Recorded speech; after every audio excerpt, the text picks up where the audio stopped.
for an artist, you're always looking for the place where you need to be able to do the least amount of work for the most amount of time. You know, you're buying your creative time by doing other work.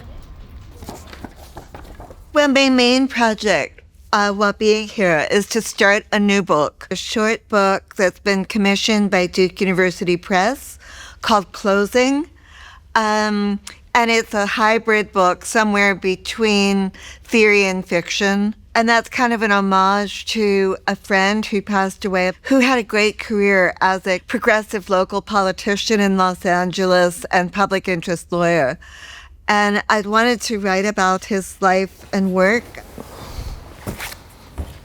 This has been the most kind of cocooning and comforting and opening environment for starting a new book. And I feel like I'm approaching the new material very gingerly from different sides. And the notebook writing is really the way to do it.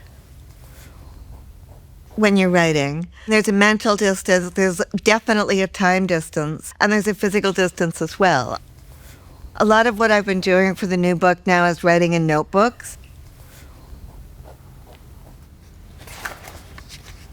As someone who, like in my youth, as a punk rocker, embraced anarchy, I've got to say I'm really ashamed of what my sort of enthusiasms and aspirations were, because now we have it. We have total anarchy in the United States. I was just reading, actually, in the LA Times today that of fourth graders, you know, that is 9 and 10-year-olds, only 24% can read at their reading level. So it really is becoming like a majority illiterate nation, which is completely, I mean, as he says himself, completely within the interests of the Trump government. And he's dismantling the federal government and kind of setting the stage for him to assume absolute and permanent power. I have no idea what's going to happen. I mean, so far there's no viable resistance. I think everyone's very afraid. And, you know, just kind of biding time and trying to enjoy small things in life, trying to sort of connect with the people close to you and staying close to your own little life and not really daring to look much over the other side of the fence to what's you know, nobody knows what to do yet.